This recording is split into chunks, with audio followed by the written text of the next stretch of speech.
That we had John Kirby come back. He's going to talk about the specifics of that operation and the extension also of truce in Yemen, which is incredibly important, and any other foreign policy news of the day. With that, I give you John Kirby, National Security Council Coordinator for Strategic Communications. Thanks, Griner. There you go. Appreciate it.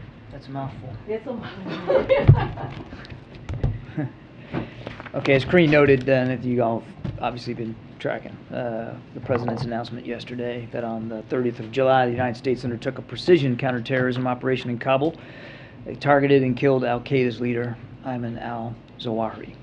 Zawahiri was the world's most wanted terrorist. He was Osama bin Laden's deputy during the 9/11 attacks and became his successor in 2011, following bin Laden's death during a U.S. counterterrorism mission. Zawahiri continued to pose an active threat to U.S. persons, interests, and national security. As President Biden has consistently said, we will not allow Afghanistan to become a safe haven for terrorists who might bring harm to Americans, to the homeland. We met that commitment. This action demonstrates that without American forces on the ground in Afghanistan and in harm's way, we still remain able to identify and locate even the world's most wanted terrorist, and then take the action to remove him from the battlefield. That is the definition, this mission, of when we talked a year ago of over-the-horizon counterterrorism capability. What we did this past weekend is a perfect, clean example of what that capability looks like. Now on to Taiwan. As you have all seen, the Speaker of the House, Nancy Pelosi, arrived in Taiwan earlier this morning, East Coast time. As we have said, the Speaker has the right to visit Taiwan. And a Speaker of the House has visited Taiwan before without incident, as have many members of Congress over the years, including this year. Now, this trip was the Speaker's decision, and Congress is an independent branch of government. You all know that. We're obviously monitoring her travel, as we always do for members of Congress, and we've taken all appropriate measures to ensure the safety of her travel throughout the region. Let me be clear. The Speaker's visit is totally consistent with our long-standing One China policy. We've been very clear that nothing has changed about our One China policy, which is guided, of course, by the Taiwan Relations Act, 3 joint U.S. PRC communiques, and the 6 assurances. We've said that we oppose any unilateral changes to the status quo from either side. We've said we do not support Taiwan independence. And we've said, as I said again yesterday, that we expect cross-strait differences to be resolved by peaceful means. And we have communicated this directly to the PRC at the highest levels, including in last week's call between President Biden and President Xi. The National Security Advisor, Secretaries of State and Defense, the Chairman of the Joint Chiefs of Staff have also made this very clear to Beijing in a half a dozen recent high-level conversations. Now, we've seen a number of announcements from the PRC in just the last several hours that are, unfortunately, right in line with what we had anticipated and what we talked about yesterday. Now, there's no reason, as I said yesterday, for Beijing to turn this visit, which is consistent with long-standing U.S. policy, into some sort of crisis, or use it as a pretext to increase aggressiveness and military activity in or around the Taiwan Strait, now or beyond her travel. And again, as I made clear yesterday, before the Speaker's travel was confirmed by her, China has positioned itself to take further steps. And we expect that they will continue to react over a longer-term horizon. I couldn't give you a date certain of what that horizon looks like, but we certainly would expect them to react even beyond her trip, including announcing additional large-scale live-fire exercises. Of course, they've already started doing some of that today, flying across the median line. We've seen press reports of them doing that today, and using economic coercion. It's exactly in line with the playbook that we anticipated and talked to you about yesterday. The United States will not seek and does not want a crisis. We are prepared to manage what Beijing chooses to do. At the same time, we will not engage in saber rattling. We will continue to operate in the seas and the skies of the Western Pacific as we have done for decades. We will continue to support Taiwan, defend a free and open Indo-Pacific, and seek to maintain communication with Beijing. We will keep doing what we are doing, which is supporting cross-strait peace and stability. And then just real quick, lastly, Karine hinted at this at the top. The President welcomes today's announcement of an extension of the truce in the Yemen conflict. The truce in Yemen, of course, was a key agenda item during the President's visit to Saudi Arabia, where he met with the King and the Crown Prince, and with leaders from across the region. We're grateful for the leadership of Saudi Arabia throughout this truce process, as well as for the Sultan and leaders of Oman, who have also played an important role throughout. This truce is now going on 5 months, has brought a period of unprecedented calm in Yemen, saving thousands of lives and bringing tangible relief for countless Yemenis. 5 months, which may not sound like a lot, but when you're talking about 7 years of war and thousands of Yemeni lives, it counts for a lot. And now we have a chance to extend this another 2 months. So we urge the Yemeni parties to seize this opportunity to work constructively under UN auspices to reach an inclusive, comprehensive agreement that paves the way for a durable, Yemeni-led resolution to the conflict. Advancing the peace process is going to require courage and dedication from all sides. The United States will remain committed and engaged in efforts to advance peace in Yemen and to bring relief to the Yemeni people. And with that, we'll take some questions. Thank you. Thank you. John, how concerned is the administration right now that Afghanistan has become a safe haven for terrorists? I think if you were to ask some members of Al-Qaeda, ask them how safe they feel in Afghanistan right now. I think we proved to a fare thee well this weekend that it isn't a safe haven, and it isn't going to be going forward. What will the repercussions be for the Taliban harboring al-Zawahiri? I'm not going to telegraph moves and decisions that we might make. I'm certainly not going to get ahead of anything at this point. I would just make 2 points. One, the strike itself shows how serious we are about accountability. Shows how serious we are about defending our interests. And we're going to maintain, as I said at the outset, we're going to maintain this over-the-horizon capability. In fact, I'd go so far as to say we're going to continue to try to improve that capability going forward. And number two, we've communicated very directly with Taliban leaders our views of their willingness at some level, of course, to harbor Zawahiri and his family. And we have made it clear that not we believe, not we think, not we suppose, but we know that that's a violation of the Doha Agreement. So obviously, John, just to follow up on that, clearly this shows accountability for Zawahiri and for Al-Qaeda, wherever they are, as you got him in Afghanistan, but it doesn't show accountability for what the Secretary of State described as a gross violation of the Doha Agreement. So can you commit that there will be some act to demonstrate that they will be held accountable in some way? And how do you do that without it looking like, yep, we'll just take out one by one, you can keep allowing more in? Well, again, I'm not going to telegraph punches that haven't been thrown yet, or decisions that haven't been made yet. We're going to stay vigilant to the threat. We've made it clear to the Taliban that we know what they did, and we know who they harbored, and we know some of the steps they tried to take after the strike to cover up the evidence of it. So we're mindful of it. But I'm not going to get ahead of decisions, policy decisions that haven't been made. I mean, it's not that we take the Taliban at their word, but just indulge me for a second. They claim they want a relationship with the United States and with the West. They claim they want to open up and be part of the international community. They claim they want financing. That's exactly right, Peter.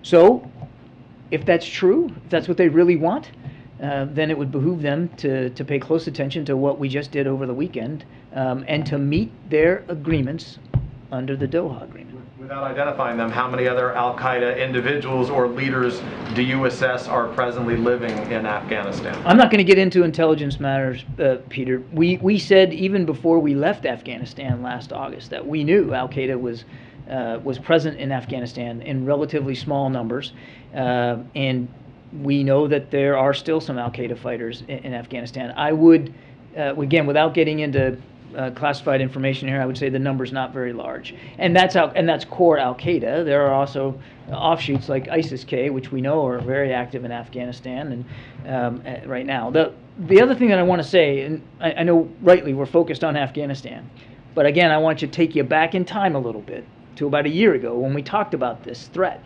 and our departure from Afghanistan. We know that Al-Qaeda has metastasized, both in terms of character. Now they've got different offshoot groups, Al-Shabaab, ISIS, and ISIS has got splinter groups of its own.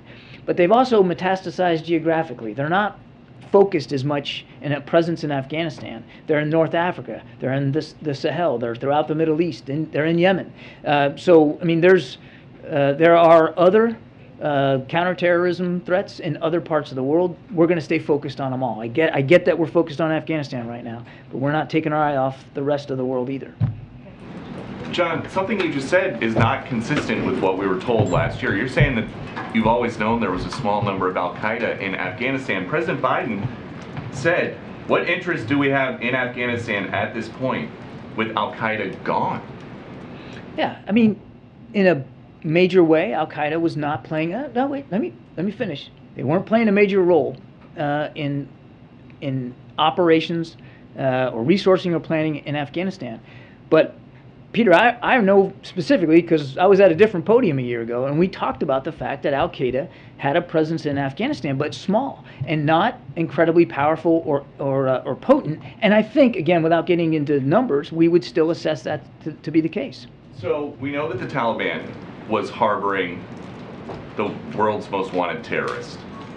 You guys gave a whole country to a bunch of people that are on the FBI most wanted list. What did you think was going to happen? I would take issue with the premise that we gave a whole country to terrorist groups. I mean, again, I'd encourage you to ask. Harboring the world's #1 terrorist. How is that not giving a country to a terrorist sympathizing group, if not giving them permission to have terrorists just sit on a balcony? The question, I mean, Peter, the way you asked that, it makes it sound like we owned Afghanistan a year ago. It wasn't our country. It was an independent sovereign state. And the president made a bold decision to end a war that had been going on for 20 years because he believed then, and still believes now, that our national security interests are best met by meeting the threats of today, not the threats of 2001. And I don't want to relitigate the whole war here, but obviously no one anticipated the Ghani government to fall as fast as it did. But we said at the time that as we depart Afghanistan, we're going to keep vigilant. We're going to stay ready, and we're not going to let Afghanistan become a safe haven for terrorists who threaten our homeland. And this past weekend, we proved that case precisely. But so now that you know that the Taliban is not living up to the part of the deal that they made with the U.S. to not let Afghanistan be a place that terrorists feel like they can be safe, what are you going to do? Well, that gets to Peter's question. I'm not going to telegraph decisions that haven't been made or policy initiatives one way or the other. I would just say for some spectacular terrorist attack in the U.S. to then say, oh, well, there's terrorists. If we and were, a safe Peter, haven in Afghanistan, now we can go get them. If we were, Peter, then we wouldn't have taken the hit on Saturday, the strike that we took on Mr. Zawahiri, if we were just waiting. This isn't about waiting. It's about watching. And we watched very closely, and we acted on what we learned. And I would go so far as to say not only the American people are safer as a result of President Biden's decision, but the rest of the world is safer. Does that mean that the threat from Al-Qaeda is over? No, of course it's not. Now, they'll have to make some decisions here, and we'll watch that too. And if we discern a threat to the American homeland again from them or any other terrorist group, the president will reserve the right to take that action again. We're going to go around here. Thank you.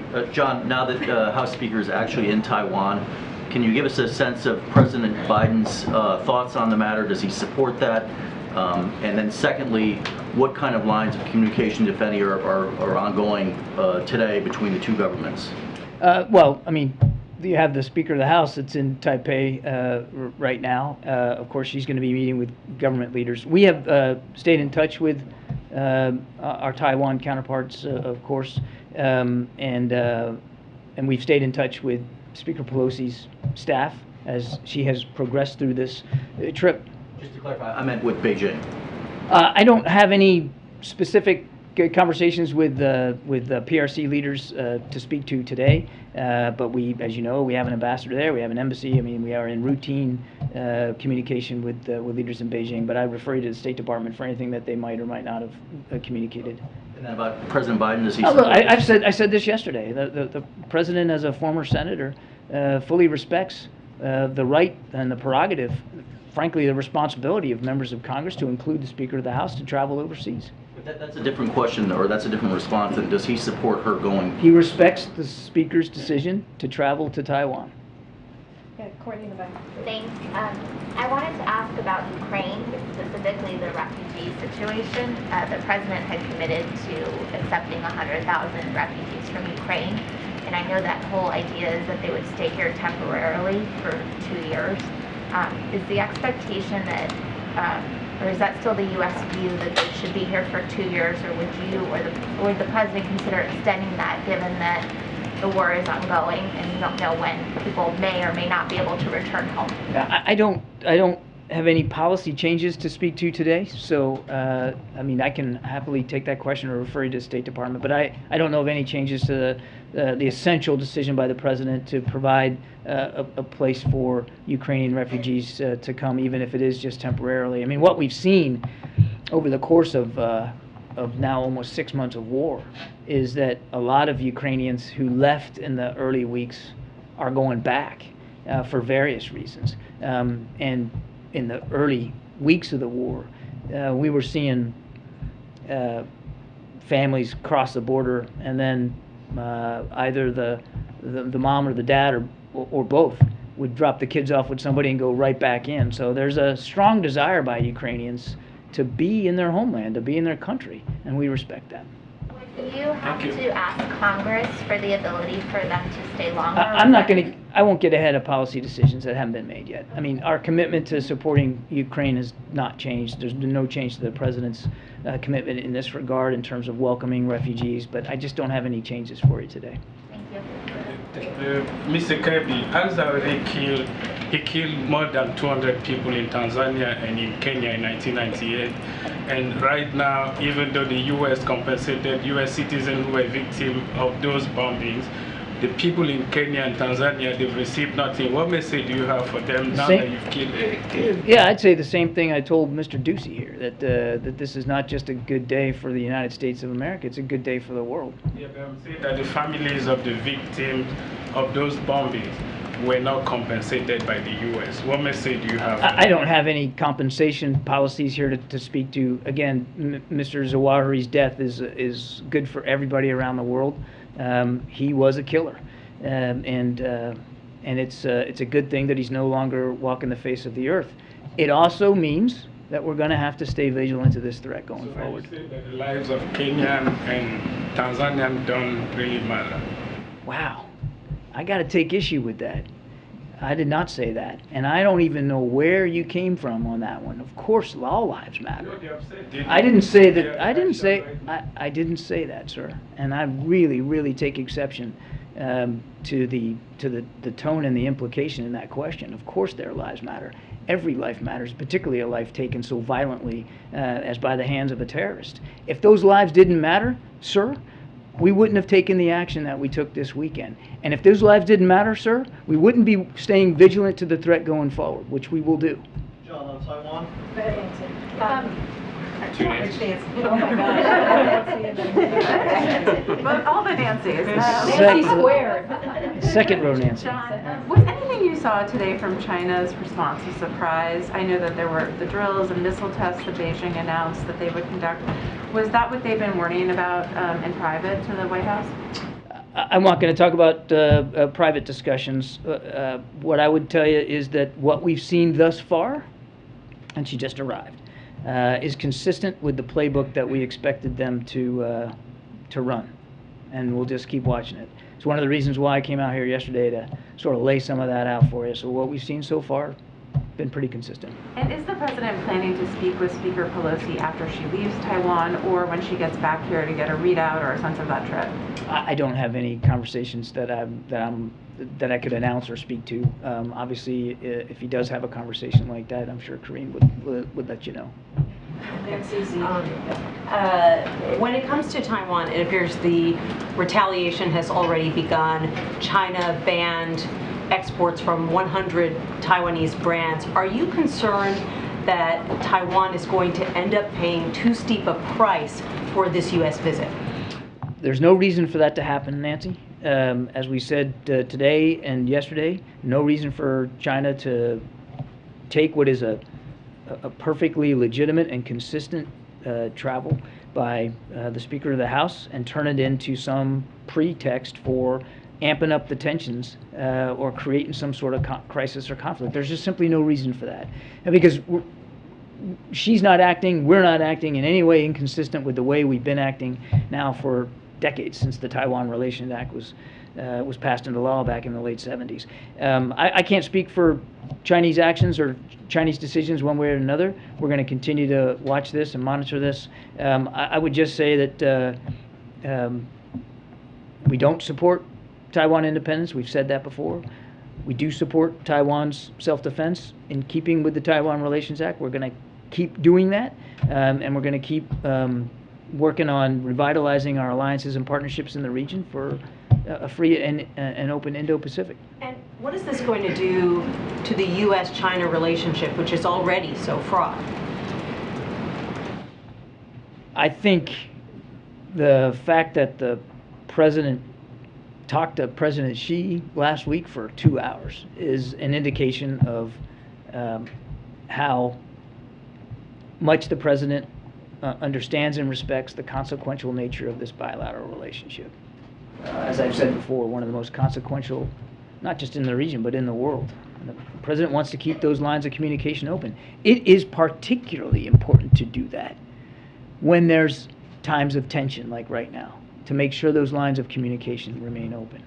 So I would say, to answer your question, one, we don't want to see this spiral into any kind of a crisis or conflict. Again, we would say there's no reason to. And number two, we want to be able to maintain those lines of communication. But a lot of this is going to depend.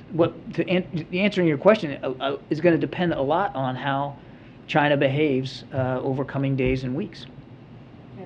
Hey, John, We'll come to the back. John, given the concerns you were just talking about with China's actions in response to this visit by the Speaker, the heightened tensions, the risks of provocations and the like, does the President believe that the Speaker's trip is a net benefit to U.S. national security interests or not? Look, the President doesn't typically comment on congressional travel. As I said, he respects her decision to go.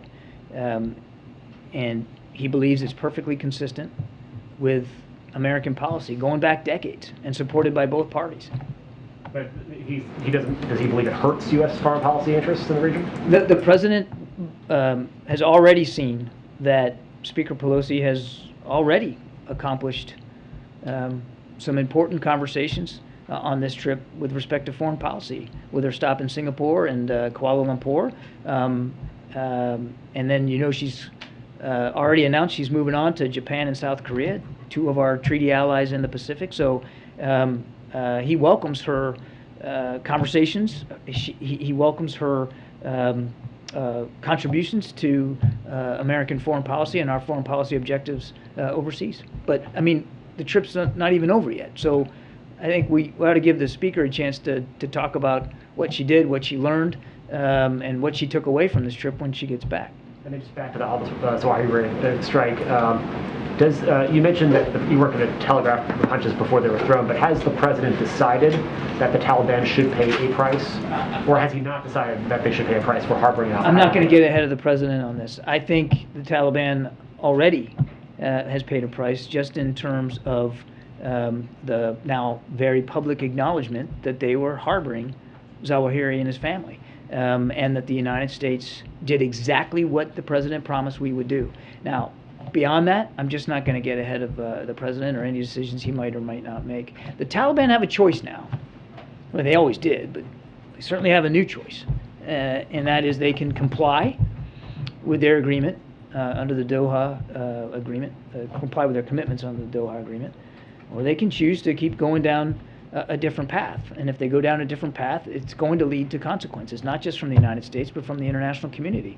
This is a group that says they want to govern, that they want legitimacy, that they want financing, that they want international support.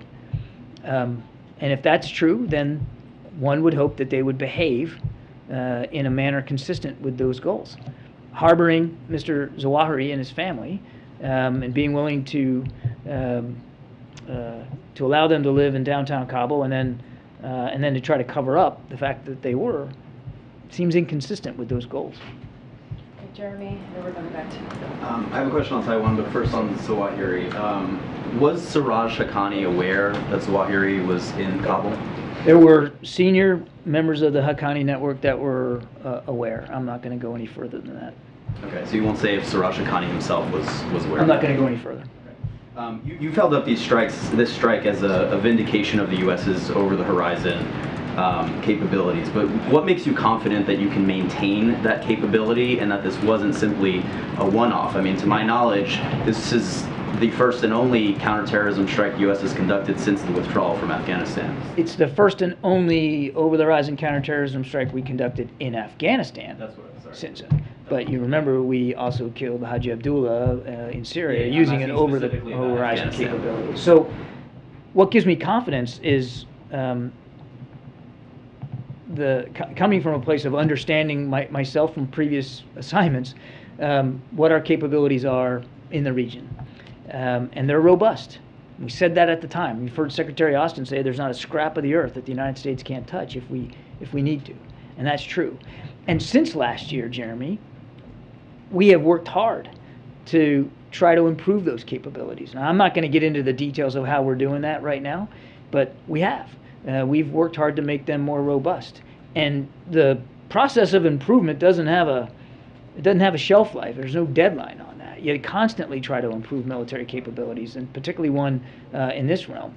So, I mean, we can expect Al-Qaeda is probably going to behave a little differently now. So we're going to have to be mindful of that. So we're always going to be working to get better at it. And are you going to limit those efforts to targeting only the highest of value targets in Afghanistan? The president, I think, laid it out very clearly back then and then yesterday, that we're going to make sure that Afghanistan cannot become a safe haven for terrorists who want to attack or plotting to attack the United States of America and our interests. And then very quickly on Taiwan, what is the U.S. doing to prepare for any further Chinese action, and particularly any military repercussions for Taiwan from China? Are we seeing any force posture changes in the region, and anything else that the U.S. is doing to help Taiwan? I think you can understand I'm not going to talk about force posture or military movements one way or the other. Maybe we're a different podium. Yeah, nice try. No, I'm not going to do that. We take our security commitments in the region broadly very, very seriously. We have robust military capability, obviously available to meet those commitments. We're going to watch what happens here as closely as we can. The only thing that I will say, as I said at the top, is that we're going to make sure that Speaker Pelosi's trip, the whole trip, is safe and secure for her. Thank you. As you mentioned, we're seeing some pretty provocative stuff, unfortunately, from China, whether that's canceling food exports or planned military exercises. I'm wondering, given these developments, does the White House believe that it would have been better that news of Speaker Pelosi's proposed trip had not leaked last month? Would it have been better if this remained secret until she was on the ground? Look, it's hard to speak to leaks in this town and what effect they. I mean, you're asking me to sort of go back in time and sort of disprove a negative here. Look, the leak was certainly unfortunate. Wherever it came from, it was unfortunate because the speaker, as we have said, Karine has said, and I have said, should be able to talk to her travel in her own terms. And you know, when she landed, she announced she was there. And then one more very quickly. House Republicans are already moving forward with legislation that they plan on proposing it that would create a sort of lend-lease program for Taiwan. Is this an overreaction? Is this something that perhaps heightens tensions at a moment when they should be mellowed? I won't speak to Congress and their motivations or whoever, and I'm certainly not going to talk about proposed legislation. I would tell you that it's time to wake up. I would tell you that there's been long-standing bipartisan support since the late 70s for the Taiwan Relations Act, both sides of the aisle, and that remains today. And we take our obligations under that act very seriously, which provides for a way, a method of assisting Taiwan with their self-defense. And so through I can't speculate about where this proposed legislation is going to go, and I'm certainly not going to offer an administration policy statement on it since it's simply proposed. But I can be certain, and it's important for everybody to understand how seriously we take our obligations under that Taiwan Relations Act, and we're going to continue to do that. I mean, even just under President Biden, we provided $1 billion worth of defense articles under the Taiwan Relations Act. So it's a serious commitment. Thank you, sir. Thank you, Karine. Thank you. Thank you, John. Sebastian. Yeah. So 2 questions, please. Can you confirm Chinese media reports that the U.S. ambassador in Beijing was summoned by the government and it was in the middle of the night? That's the Global Times is reporting that. We know that Ambassador Burns has had discussions with his Chinese interlocutors, but I'd refer you to the State Department in terms of being summoned in the middle of the night. And the other one, there was an interesting nugget in the middle of a latest Thomas Friedman column, which was ostensibly all about Taiwan, but he then mentions Ukraine. And there was an intriguing couple of paragraphs in there where he's supposedly quoting people from inside the administration telling him that, I can't remember the exact words, but it was essentially that there's less trust in Volodymyr Zelensky than is being reported, and that there's actually, I've got it right here. There is deep mistrust between the White House and President Volodymyr Zelensky. I'm only asking you because Thomas Friedman is obviously somebody who's read widely and supposedly has, contact with people inside the White House. So. Yeah, the President has spoken many times to his admiration for President Zelensky's leadership and courage in this time of war. He has obviously spoken to President Zelensky personally many times, and he knows understands the stress that President Zelensky and all the Ukrainian people are under, and that's why he has remained very committed to continuing to support Ukraine in their fight against Russian aggression. He has privately and publicly expressed that respect for President Zelensky and for the challenges that he and his fellow citizens are facing. In an effort to advance the public's understanding of what happened in the Zawahiri operation, can you explain that the Hellfire missiles apparently have these blades? Can you explain how operationally that worked and to avoid civilian casualties, what the capabilities of those missiles are and how it all played out? No. All right. How about this one? Last night, a senior official was asked, to avoid any doubt being aired about whether, in fact, it was Zawahiri who was targeted.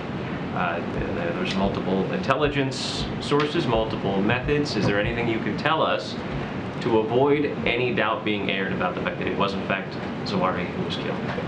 There's a limit to how much detail we can provide on this. I would tell you that it's a combination of visual evidence and evidence collected through other means that led us to the certainty before that this was the guy, and that led us to the conclusion after with a high degree of confidence that he was no more. Is it physical evidence? It's a visual evidence and evidence collected through other means. I really think that's about as far as I can go. But the assessment is high confidence that we got who we were aiming for. And I think, just without getting into more detail, I mean, just the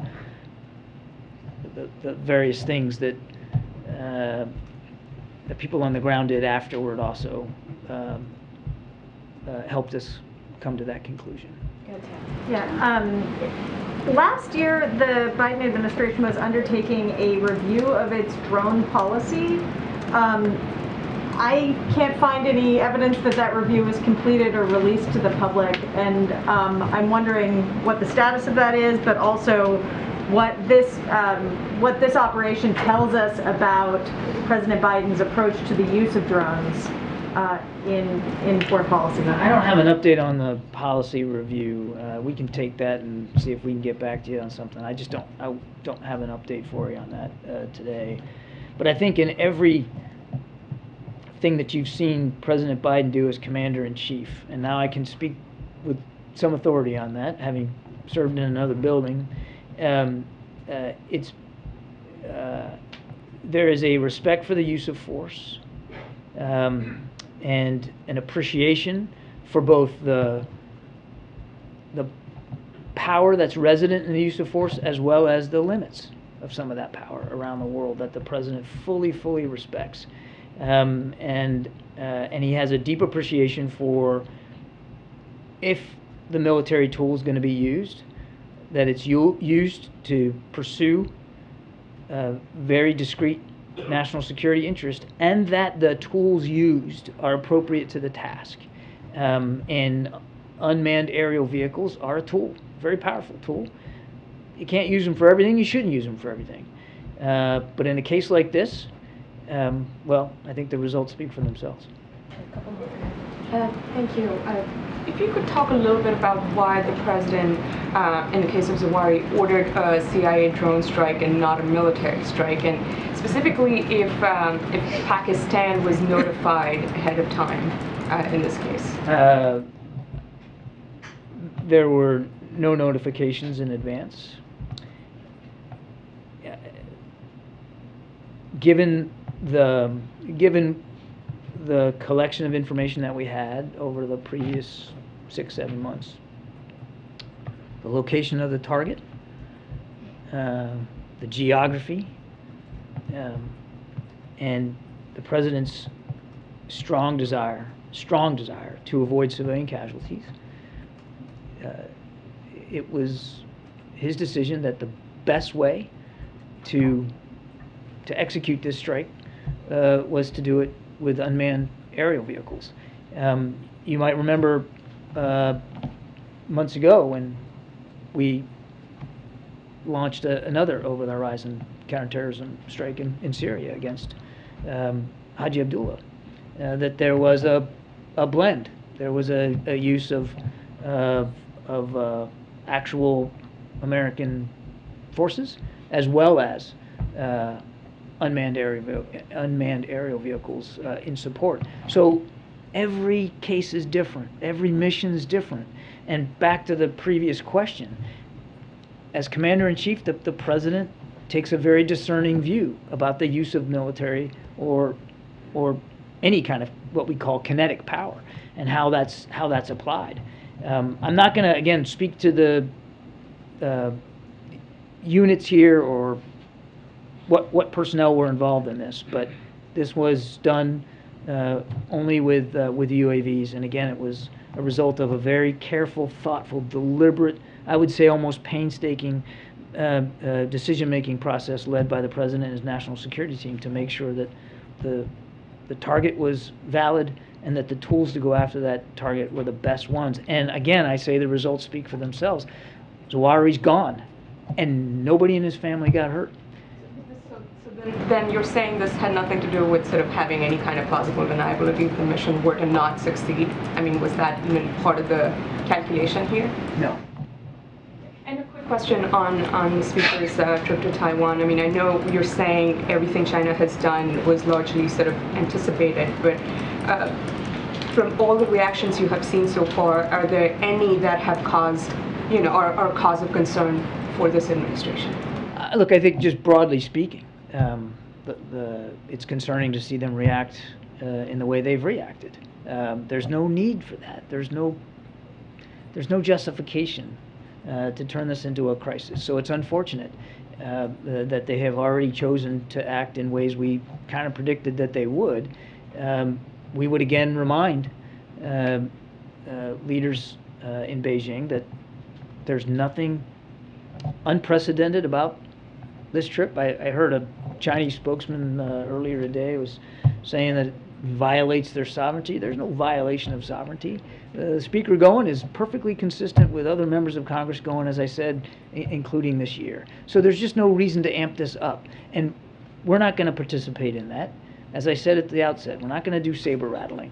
We're simply going to do what we have to do to make sure that her trip is safe and secure, and that we can meet our security commitments in the region writ broadly, and also to make sure that we can keep those lines of communication open, because it's important, again, particularly when things are tense. So how should we interpret that in that case, John? Just a quick follow-up, if I may. How should we interpret in that case, you know, the U.S. U.S. Navy parking warships to the east of Taiwan? How should we interpret, you know, the Chinese warplanes flying over the line, divvying up the Taiwan Strait? Well, as a former naval officer, I can assure you we do not park warships anywhere, but we deploy them as appropriate. And I'm not going to speak to individual unit movements right now. We have the 7th Fleet is present in the Western Pacific, based in Japan. We have a lot of naval assets in the region, and they're constantly moving around, and they're constantly conducting operations and exercises, to include what we call freedom of navigation exercises or operations. Reaction to what is happening there. I'm not going to talk about force level movements with respect to this. James, are you ready? Oh, my goodness. Okay. Thank you. The floor is yours. Thank you. Admiral, one on Taiwan, if you would, and one on the Middle East very quickly. You keep telling us that U.S. policy hasn't changed and that the United States does not support an independent Taiwan. And yet, if we look at what Speaker Pelosi tweeted from the ground in Taiwan, her post actually states, quote, "America stands with Taiwan." We all know that Taiwan harbors ambitions toward independence. When the Speaker of the House says, "We stand with Taiwan, America stands with Taiwan," how can the Chinese construe that as anything else but that you're supporting independence? I'll let the Speaker speak for herself. All I can tell you, James, is what I told you yesterday, and I'm happy to repeat it. Nothing has changed about our adherence to the One China policy. Nothing has changed about our stance on Taiwan independence, which is that we do not support Taiwan independence. And nothing has changed, James, about our commitments and how seriously we take those commitments under the Taiwan Relations Act. Everything is consistent, James. I can't say that any more clearly. So when she says America stands with Taiwan, is she misstating administration policy? You should talk to Speaker Pelosi about her comments. I'm not going to parse. I'm not saying that, James. I'm not going to speak for Speaker Pelosi. That's beyond my writ. I can speak for the administration when it comes to national security policy, and nothing has changed about our policy. On the Middle East, very quickly, is the Iranian Revolutionary Guard Corps presently engaged in the conduct or support of terror activity? I think I know where this is getting. You don't have to know. No, I think I know where you're getting with this. Look, I think the president's been very, very clear. Is it yes or no? Are they or are they not conducting or supporting terror activity? The Iranian state is a state supporter of terrorism, and they support terrorist networks throughout the region. And when asked if he would be willing to lift the FTO designation of the IRGC as a function of the negotiations with Iran over the nuclear deal, the president said no. But are you able to say that IRGC supports terror operations? I think I've answered the question. We're moving on. We're going to do 3, you, and then. Which ones? Okay. We're going to do. You know who you're pointing at. I do not. I am so sorry. Then we're going to go to Ed, and then we're going to end with Okay. How about me? Okay, Brittney Griner's trial in Russia resumed earlier today, and a sentencing is expected potentially by the end of the week. Considering the fact that Russia made that counter offer that the U.S. said was not a serious offer, how confident is the U.S. that they will take such an offer for a prisoner swap? And if they do not, has the administration already talked about other plans of action to bring her home? Obviously, we're not going to negotiate this thing in public, and I do appreciate the question, but we've made a serious proposal, made a serious offer, and we urge the Russians to take that offer because it was done with sincerity, and we know we can back it up. But I don't think it's helpful for Paul or for Brittney, for us from the podium to get into a back and forth with the Russians over what the negotiations might or might not look like going forward. Bottom line is, we want to see Brittney and Paul come home to their families where they belong.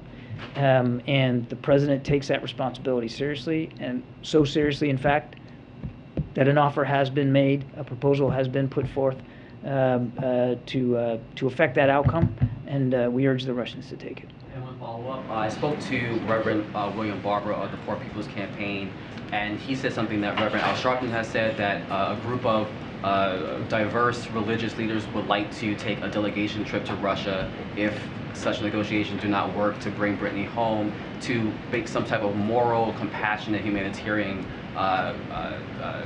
compelling argument to bring her home. Would the U.S. support a delegation trip if your negotiations were unsuccessful? Yeah, I don't want to speculate on a hypothetical here. I would just tell you that we are working hard, government to government, to get Paul and Brittney home. So much so that we did put forth a very serious proposal, and I think I'm just going to leave it there. Good, Ed. I want to ask you about oil. So I saw that the State Department approved a potential sale for Patriot missiles to Saudi Arabia. The trip last month from the president between the king and the prince happened. So tomorrow OPEC decides to increase production or not. How confident are you that the Saudis will push OPEC to increase production? I won't get ahead of the Saudis or OPEC. I think you can understand I wouldn't speak to that. We had good discussions with them on the president's trip to include productive discussions on energy security. But look, this is a decision that OPEC has to make, and I wouldn't want to get ahead of that. Regardless. But do you expect the Saudis to, I mean, we're giving them weapons now. We have the meeting between the king and the president. Do you expect them to help us the out? question kind of presupposes there's some sort of a quid pro quo here, and that's just not the case. We provide defense articles like Patriots, sell those to Saudi Arabia because they have a legitimate need for air defense. In fact, one of the things they discussed on this trip was the potential or possibility for some sort of integrated air and missile defense throughout the region, and the Patriot batteries would contribute to that. And yes, he met with the king and the Crown Prince and his leadership team, as well as all the leaders of the GCC +3 when he was out there, because there's a range of issues to talk about. Energy security was on the agenda, but it wasn't the only agenda. I'm not going to speculate on about what OPEC might or might not do, but I do want to just get back to one point, and that is how seriously the president takes the issue of supply in the energy market out there. And he has worked domestically to improve and increase that supply by releasing 1 million barrels a day all the way. This will take us all the way through October. That's nothing to sneeze at. That has actually helped stabilize the oil market. And OPEC, as Karine has told you, just this summer has increased by 50% their production for July and August already. And that has helped stabilize the market. And you're seeing the price now coming down, depending on which variant you want to look at. It's either $93 a barrel or it's $99. Either way, it's come down here in recent days. That's all good. That's all goodness for the market, because more supply means more stability, and it helps depressurize the prices, which then will get hopefully translated down to the pump. So the president's working hard here at home, increasing the numbers of permits that are out there, and he's certainly working hard on the world stage with world leaders to try to, again, help stabilize that market. Okay, we're going to take Tyler, and then the foreign pooler. We should take him as well since you're here. But Tyler, go ahead. John, just a quick question. Did the president alert former President Obama or Bush or Trump after the strike before he informed the public? President Obama did so when the U.S. killed Osama bin Laden. I'm wondering if there's any communication between the current president and his predecessors in that last Tyler, I don't have... I'd have to go back and check. I don't know if there was outreach to former commanders-in-chief after the fact. There was no notifications to anybody before the strike. Lila, you have the last. Yes, thank you. Do you believe that Afghanistan is now emerging as a safe haven for terrorists? No. Because we've made it clear that we're not going to allow that to happen. Now, I want to also be clear, Lalit, that doesn't mean that there aren't going to be terrorists in Afghanistan. And we never said when we left that Afghanistan would never have a terrorist on their soil. What we said was the Taliban agreed to not allow Afghanistan to become a safe haven for terrorists, particularly terrorists that would attack the United States. That was part of the agreement. And what the president said was he's not going to allow that, regardless of whether the Taliban meet their commitment. And he said that back then. We're not going to just take them at their word. We're going to watch ourselves. We're going to be vigilant. And we're not going to allow Afghanistan to become a safe haven for terrorists that can attack the homeland. You shouldn't take away from the strike that every single terrorist, whether they're card carrying or not, is going to be the victim of an airstrike by the United States or anybody else. But if we have credible evidence that a terrorist operating in Afghanistan or anywhere else, and as I said earlier, the threat has metastasized well beyond Afghanistan, the president will take action to defend this country and the American people. Secondly, to what extent the Chinese actions last 1 week is impacting peace and stability in the neighborhood? I'm sorry, can you say that? To what extent the Chinese actions is impacting the peace and stability in the Indo-Pacific region? Well, it's certainly not helping. These actions that they've taken in just the last hours and days, certainly not helping to increase stability and security. And again, as I said in my opening statement, we're invested in that peace and security and that stability. And we're not going to be saber-rattling. We're not going to do anything to increase the tensions. We'd like to see the tensions come down. We'd like to see the lines of communication with Beijing stay open. And again, we reiterate, there's no reason, just no justification whatsoever for the tensions to amp up any more than they already are. Okay? Thanks, everybody. Thank you. Thanks for the time. Really appreciate it. Thank you. Thanks, guys. Thanks for the time, John. Appreciate it. Okay. Now for the boring part of the news. Okay, so today HHS released a new report showing that the lowest number of Americans in history are uninsured. Today, just 8%. This progress did not happen by accident. More than 35 million Americans are enrolled in Affordable Care Act related coverage. The highest total on record. That includes 21 million people who are enrolled in ACA's expansion of Medicaid, and 5 million more people have gained health insurance coverage since the beginning of the Biden-Harris administration, in large part because of the improvements to the ACA in the American Rescue Plan. In order to keep this progress moving forward, Congress should pass the Inflation Reduction Act, which will lock in an average of $800 per year savings in health insurance premiums for 13 million Americans and prevent 3 million Americans from becoming uninsured. Today, President Biden, as you all saw for yourselves earlier, joined Governor Gretchen Whitmer, members of the Michigan Congressional Delegation, and business and labor leaders to mark the signing of the governor's executive direction to implement the CHIPS and Science Act of 2022. This is just the first example of the federal-state partnership that will launch across the country as states leverage its once-in-a-century investment in their own states to bring in new projects and to create the project jobs. We will have, I know folks are wondering and asking, but we will have an announcement on the official signing of CHIPS and Science Act soon, which will lower the cost, as you all know, you've all heard us say, everyday goods, creating high-paying manufacturing jobs across the country, and strengthen our national security and U.S. leadership in the industries of the future. Lastly, a growing body, I'm sure you all saw, of economic experts have analyzed the Inflation Reduction Act and agree that it will lower cost, reduce inflation, and address a range of important and long-standing economic challenges. 126 leading economists, including 7 Nobel Prize winners, former Treasury secretaries, and a CBO director, and former CEA chairs wrote to Congress this morning endorsing the Inflation Reduction Act and calling for its passage. They wrote that these investments, and I quote, will fight inflation and lower costs for American families while setting the stage for strong and stable and broadly shared long-term economic growth, end quote. They note this package will, again, I quote, quickly and noticeably bring down healthcare costs for families and would be more than fully paid for, end quote. They also underline that the revenue raised to finance these investments would come exclusively from wealthy individuals and corporations.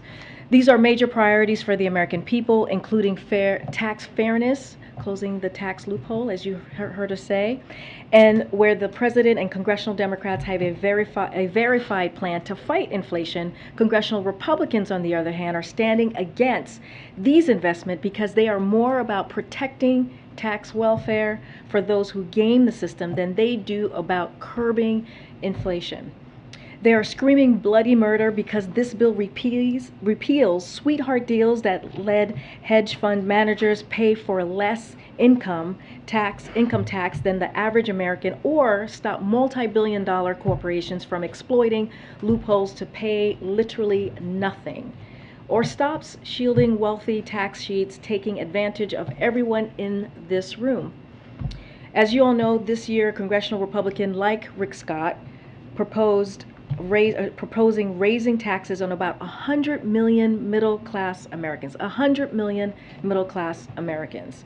Americans have a clear choice between these agendas and the values behind them. Do we attack inflation with the Inflation Reduction Act, which we know works or will work? Or do we extend the pain of inflation like congressional Republicans are arguing for because they think it's more important to let the wealthiest Americans and big corporations take advantage than all of us, and then to cut costs for the middle class? That's what we're left here. Those are the choices that we have to make. Okay, with that, Zeke? Thanks, Karine. I'm getting word from your senior staff. You might have a bit of a hard out in the 15, 20 minutes or so. Yep. But there's two questions on the drone strike in Afghanistan, following up on some of John's answers earlier. Does the president believe that the strike against al-Zawahiri disrupted an active plot against the United States? And also, is the president, has he been briefed on any threats to U.S. interests at home or abroad, in potential retaliation for taking out Al-Qaeda's top leader? Look, the way I would just reiterate what John Kirby said up here. The president has consistently said that he will now allow Afghanistan to become a safe haven for terrorists. He has said that a year ago, and he continues, and we met that commitment. And what I will say is that we showed that without American forces on the ground in Afghanistan and in harm's way, we remain able to identify and locate even the world's most wanted terrorist and then take action to remove him from the battlefield. And that's what we did. That's what the president talked about yesterday, and that's the action that we took on Saturday. I'm not going to go into any intelligence previewing or hypotheticals or anything like that. All I can say is we took action. This is an operation, a counterterrorism operation, a precise counterterrorism operation that we took in Kabul, Afghanistan, as you know, on Saturday. And this is something that the president has said we would be able to have the capabilities of doing that over horizon approach, and that's what the president was able to do. We have to remember who he was. He was a mirror to the Al-Qaeda. He was someone that we were not able to get those 10 years that we did have troops on the ground. And when the president made that decision to stop this, to end a 20-year war that cost $2 trillion, that put American women and men in our military at risk, when he decided to do that, less than a year, we were able to get him. And so that's what matters. I can't get into any specific intelligence from here. And then the president obviously is still isolating with COVID in the residence. He was while this strike took place, and also when he authorized the strike last week. Can you provide a little bit of color in terms of how he was briefed on it, how the strike authorization was given?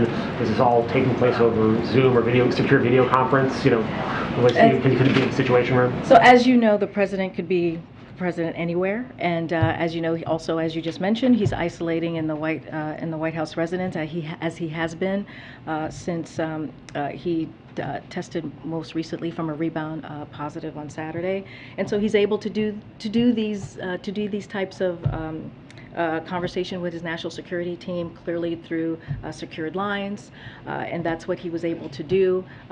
We have laid out the best that we can, right, to share with all of you the steps that were taken to make this decision. I believe it was July 25th where he actually gave the authorization to move forward. This has been weeks and months in discussion with his national security team, leaders from his national security team, to have this conversation, and as we all know, on July 20th, 10 minutes or so before the 10 p.m. hour, the action was taken that the directive that the president gave. Again, the president can work from anywhere, including the White House residence. That is always the case, and he has been doing the job for the American people 8 plus 10 hours a day, as he has said to me many times during his isolation. Just quickly, Green, the DOJ filed a lawsuit against Idaho for its near total abortion ban, saying that it violates federal law. I mean, does the White House have a comment on that, and is the president aware? Does he have any thoughts on this lawsuit? So just a couple of things that I do want to say on that, because I know that this just happened. So the administration, President Biden, remains committed to defending reproductive rights. The Department of Justice, as you just stated today, sued the state of Idaho, whose abortion ban, set to go into effect later this month, imposes a near total ban on abortion and criminalizes doctors who provide abortions. Idaho's law and its treatment of women is devastating, it's extreme, and threatens lives, period. Federal law makes clear doctors must provide women emergency medical care, including abortion services, to stabilize women facing health and life-threatening conditions. But under Idaho's near-total ban on abortion, women seeking emergency care for medical conditions like ectopic pregnancies or hemorrhages can be denied medically necessary health care by doctors. To put a finer point on it, pregnant women whose health and lives are in serious jeopardy may not receive the care they need under Idaho's abortion plan. President Biden has said many times that the only way to fully secure a woman's right to choose is for Congress to take action to restore protections that Roe had given women for almost 50 years before the extreme decision was made at the Supreme Court just over a month ago. Until then, the president is doing everything in his power to defend reproductive rights and protect the access to safe and legal abortion, and then we're going to continue to do that. Do you have any thoughts on specifically the lawsuit today? I have not spoken to him about this lawsuit today specifically. This is the first that you're hearing from us on this today. Just a question following up on Zeke's. This has been one of the most successful weeks of the president's tenure in the White House so far. I'm wondering if it's just a coincidence that it's happened while he has largely been isolating in the White House. The CHIPS bill has passed, an historic agreement with Mr. Schumer. What are you trying to say here? I'm just wondering if the White House finds it coincidence. I mean, the president had a successful 2020 campaign where he was mostly working from his home. Work from home has seemed to be successful for the president. Tyler, my goodness, jeez. Oh my gosh, the cynicism. Look, the president is going to continue to work for the American people regardless. It doesn't matter where he is. I hear what you're saying, but we've had successes over the last 18 months. It's not just been this week, right? This spurt has been a quite successful week for the president by all accounts. Yeah, but it's not the first time. We had the American Rescue Plan. We had the bipartisan infrastructure deal. We've had other successes in this White House. And so, look, what we have seen the past couple of days, is the president grateful? Absolutely, for what we're seeing from Congress, the work that we have continued to do with them, the partnership that we have had with them for the past 18 months. When you look at the Inflation Reduction Act, that's something that we have been working so hard for, that talking about during the campaign, that is like a down payment from what he was talking about from 2019, that we're now seeing moving forward, and we are grateful for that, and so we're going to the CHIPS Act, as you just mentioned. He did an event with the governor of Michigan, and that's going to be something that we'll see more on, those type of events with state local officials. But look, I will say this is all what we're seeing right now is because of the hard work of this administration, is because work that we have been doing for some time now. It just happens to be coming down at this time. But I wouldn't put it all together in one week or two. I'm just saying this is the work that we have been working towards. This is the hard work of this president. This is the hard work of this administration to continue to do the business of the American people. And he's still been working. I know, and I'm not he's still suggesting been that he's not working. working. It's just at a time when, for the first time, when he has been forced by his medical diagnosis to stay in the residence. There's been a string of successes. I'm getting the sense that you're saying it's just a coincidence that the timing is aligned, but I don't want to put words in your mouth. Tyler, my goodness. I just think it's an interesting phenomenon that we've seen across a range of his priorities. They've all kind of come together. I think we should just be really thrilled and really excited that we're getting work done for the American people, and I think that's what matters at the end of the day. Go ahead, Tam. Just a couple of quick infectious disease questions. First about, monkeypox and the president's COVID. First on the president's COVID, I think you may have answered this before, but I'm a little confused about when he would come out of isolation. Is it 5 days? Does he need to test negative twice? So I believe we answered this when we sent out a pool note on Saturday. I hope no one wants that to be stuck forever. Some of us here have had COVID. You want to get out, and you're ready. When you're ready to go, you're ready to go. We sent a pool note out. We're going to follow CDC guidance on that. I believe it's 5 days of isolation, and then clearly with the test, a negative test. We're going to continue to share with all of you what his personal physician is sharing with us on his condition. You guys got an update on he's doing fine, he's doing well, and he's ready to just continue to work, but work in person and not from the White House residence. So that's going to continue. And then the other question is about monkeypox. The access to vaccines and treatments has been pretty uneven at this point, with patients and their doctors kind of muddling through and trying to figure it out. And we're wondering what the new monkeypox response coordinators will be able to do to improve this situation, or what they're being tasked with. So they were both lead, Mr. Fenton and Dr. Dasakalakis will lead the federal response to the monkeypox virus, as you just mentioned. They're going to be coordinating efforts with HHS, DHS, and other federal agency and teams. This is not the first time, clearly, that we have done this. We have, you guys got to know Dr. Jha for a couple of days with me up here at the podium during the president's first bout with COVID. And so we've done this before, and so this is not new. Each federal agency will continue to play an important role in the response. The monkeypox response effort will be the best able to coordinate across the federal entities, listen to the needs of communities, and ensure timely follow-up.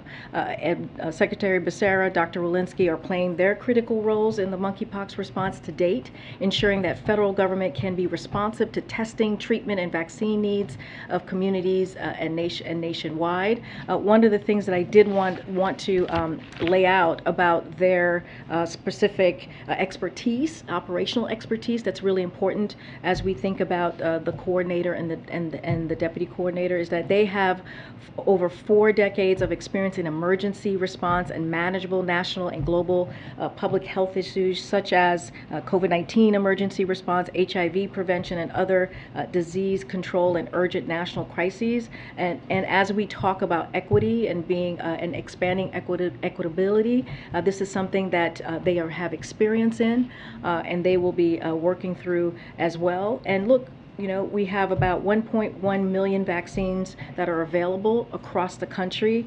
We are procuring another 5.5 million doses. And so this is what we're ramping up, working on, having a comprehensive response to monkeypox. Another thing that we need to do and that we're doing is making sure that we have the testing out there. I talked about yesterday how we have the capacity of we've met the testing capacity of 80,000 tests around across the country, and outreach. So those are the things that we will continue to do. We always know there's more work to be done. And so one of the reasons that we had made sure that we announced the coordinator for monkeypox. Yeah. Thanks, Karine. On the Inflation Reduction Act, is the primary aim of this legislation to reduce inflation or to fight climate change and reform the prescription drug pricing system? I think all of it. I don't think it's, I think we, you know, one of the things that the president has talked about, you've heard us talk about, is one of his economic priority is to lower costs, which is fight inflation. We see it in the name, Inflation Reduction Act, and we have heard, I just listed out 126 economists who agree with us that is going to lower inflation, and which is incredibly important. But we can't forget the historic investment to climate change, right? To fight the climate crisis, which is something that the president has been doing from day one. He's taken bold actions. He wants to make sure that we lower those energy costs for families, all connected. I think they're all connected. You think about the pharmaceutical drugs.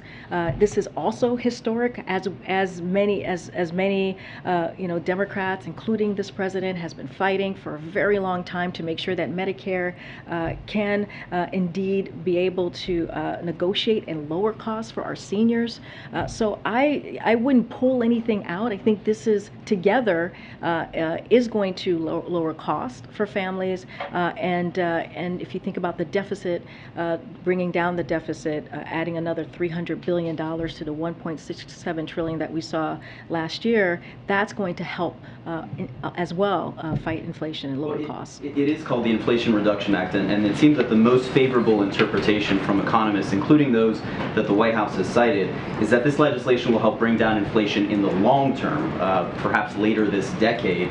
But there's near universal agreement that this is going to do very little to actually bring down inflation in the near term, which seems to be when Americans would be looking for an Inflation Reduction Act to actually address inflation. You know, look, that is something that we disagree with, right? We think that this is going to have some effect for American families when you think about negotiating with Medicare, and so that it could lower cost for your grandparents, for people who are senior in your household that you're trying to help, and make sure that they're able to get that funding or those funds, or pay for those chronic medicine. That matters.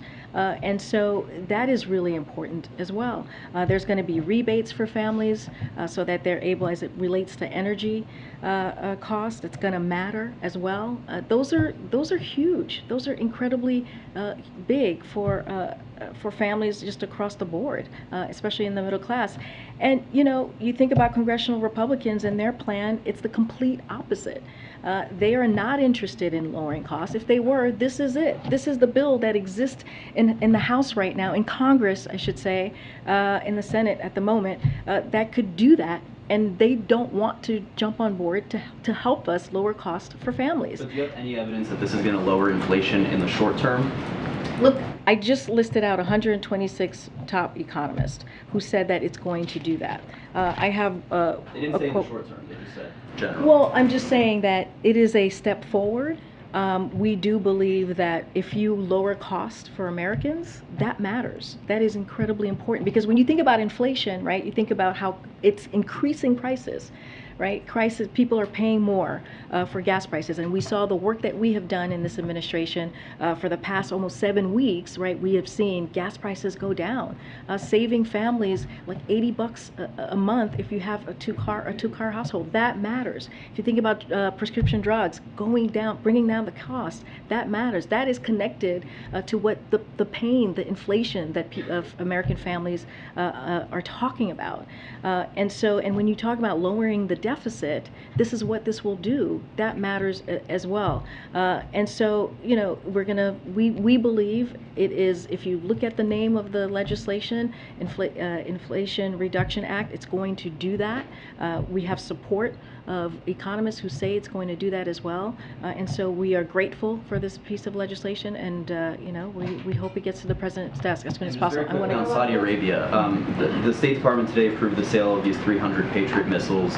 It was announced the same day as the extension of this truce in Yemen. Were those two things connected? I don't have anything to share on that. I'm going to move on, though. Go ahead. We heard John Kirby say today that the threat from Al-Qaeda is not over, but can you talk about how big of an operational impact on Al-Qaeda this strike on the Zawahiri will have? I'm not going to go beyond to what John Kirby said today. Hey, Karine. Yeah, so on the Inflation Reduction Act, so there's a corporate tax increase to a minimum of 15%. How confident is the president that the companies will not pass that cost on to people in the form of higher prices?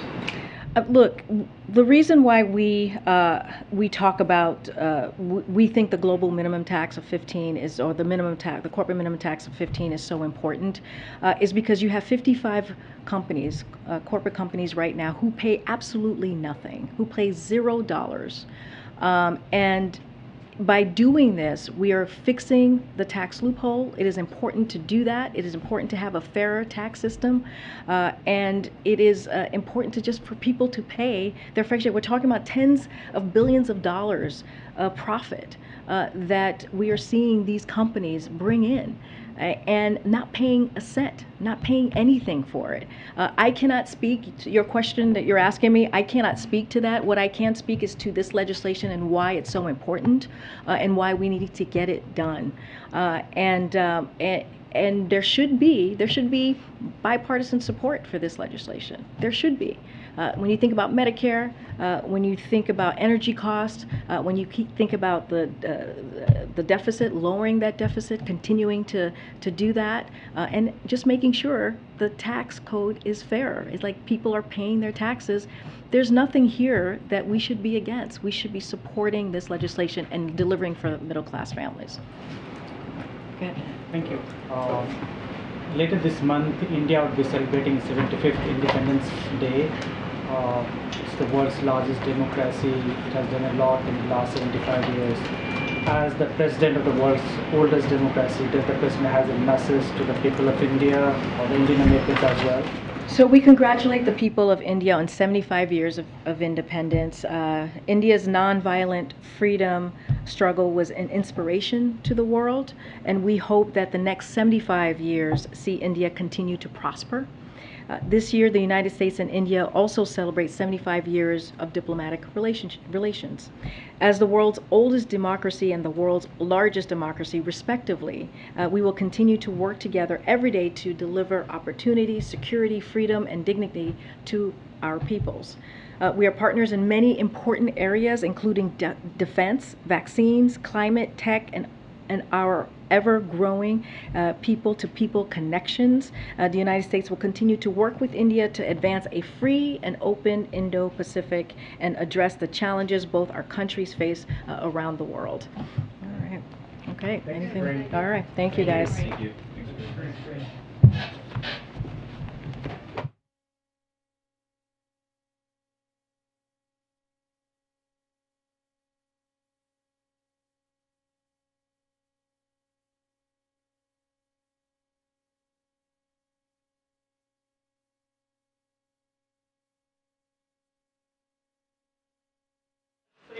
That's pretty good. We're good. How are you? He was like, I was told not to use the sound because we had Tom Bevan on the forecast. I know, we are here.